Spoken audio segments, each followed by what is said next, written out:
네, 한 주간의 정치 이슈를 살펴보는 주간 이슈픽 국회 방송의 강민지 기자와 함께 하겠습니다.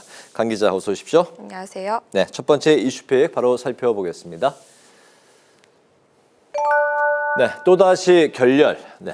네, 대장동 항소 포기에 대한 여야 공방이 계속되면서 네. 이 협상도 좀처럼 접점을 찾지 못하고 있습니다. 네, 어제 국회의장 주재로 이제 회동이 됐기 때문에 합의에 대한 이제 기대감도 있었는데 다시 이제 결렬이 됐습니다. 결렬의 이유부터 좀 들어볼까요?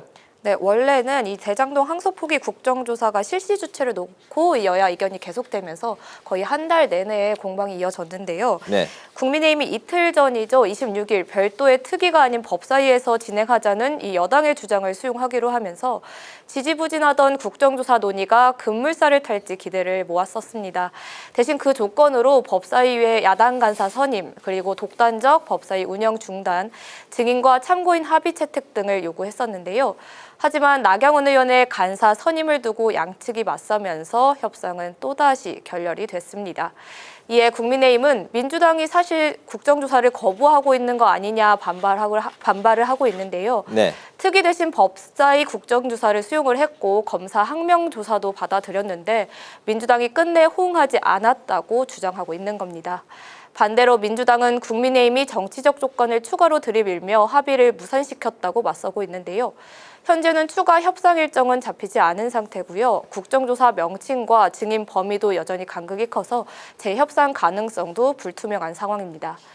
타결이 끝내 되지 않을 경우엔 국민의힘이 예고한 대로 필리버스터 등 강경 대응에 나설 수 있어서 전국이 더욱 얼어붙을 것이란 전망도 나옵니다. 네, 대장동 항소 포기에 대한 국정조사가 현재로서는 쉽지 않아 보이는 그런 상황. 첫 번째 이슈픽으로 살펴봤고 두 번째 이슈픽도 바로 살펴보겠습니다. 네, 내란 정당 공작 수사.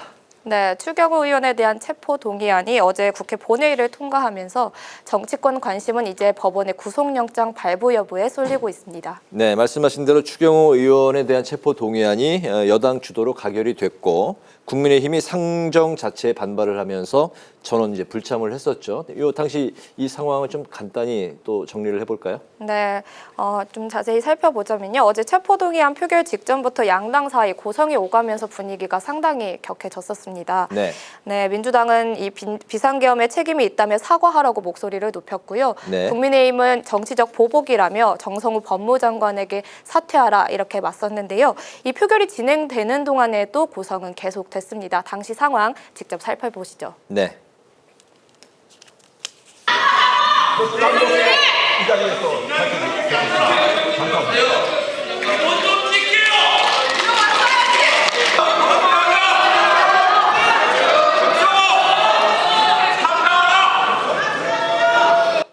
네, 정성우 법무장관 추현이 의총장소 혼선을 유도해 본회의장을 비우도록 만들었다며 체포 동의를 요청했었고요. 추 의원은 신상 발언을 통해서 사전에 계엄을 인지한 바 없고 장소 변경 역시 국회 출입 통제가 심했던 당시 상황에서 불가피했다며 떨리는 목소리로 결백을 호소했습니다. 특검의 영장은 악의적 창작이라고도 주장했는데요. 추 의원 발언에 기립박수를 보낸 국민의힘, 표결 자체가 문제라며 결국 전원 퇴장했고 이후 로텐더홀에서 야당 탄압과 정치 보복 수사를 주장하는 규탄 대회를 열며 비판을 이어갔습니다. 네, 이제 관심은 다음 주에 있을 영장 실질 심사 이제 결과가 될 텐데 여야가 이제 한껏 신경을 곤두세우고 있는데요. 지금 전망이 어떻게 나오고 있습니까? 네, 우선 특검이 체포 동의안을 가결하자마자 이 통지서를 법원에 보낸 상태고요. 영장 심사는 다음 달 2일 오후에 열릴 예정입니다. 네. 국민의힘 내부적으로는 우선은 기각을 자신하는 분위기지만 또 지도부에서는 영장 발부와 기각 두 가지 시나리오를 모두 놓고 내부 논의를 이어가고 있는 중입니다. 그렇군요. 결국 이제 다음 주 법원의 결정이 우리 정치권의 판을 또 한번 이제 뒤흔들 것 같은 매우 중요한 분수령이 될 것 같네요. 네, 알겠습니다. 자, 두 번째 이슈픽까지 살펴봤고 마지막 세 번째 이슈픽 보겠습니다. 미래 국회의사당. 네, 국토 균형 발전의 상징 국회 세종의사당 어떤 모습이 될지 궁금하신 분들 정말 많을 텐데요. 네. 설계 공모가 본격화되면서 국민과 전문가들의 의견을 듣는 이 국회 토론회가 어제 열렸습니다. 네, 바로 이제 이곳 국회의사당의 이제 미래가 될 텐데 국민에게 지금보다 더 가까운 열린 공간으로 다가가야 한다. 이런 이제 목소리가 이제 많았다고 하는데요.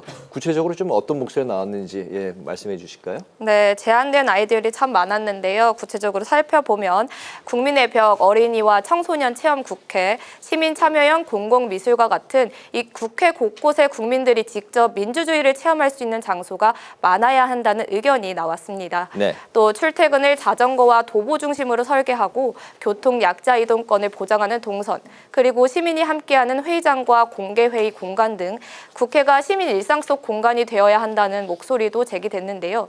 저는 특히 MZ세대인 청년 학생의 발제가 눈에 띄었습니다. 네. 지금처럼 경계가 뚜렷하고 권위적인 국회가 아니라 국민을 주눅들게 하지 않는 개방형 국회여야 한다는 목소리가 강조됐는데요. 직접 들어보시죠. 네.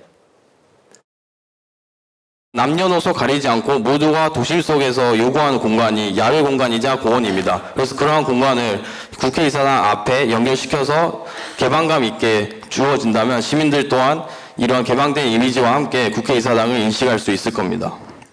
네, 기후국회에 대한 요구도 빠지지 않았습니다. 이에 우원식 국회의장은요, 축사를 통해서 새로 지어질 세종의사당의 에너지 자립형, 나아가 에너지 제로 하우스 수준으로 만들어 기후위기 대응의 모범 사례로 삼겠다고 강조했습니다.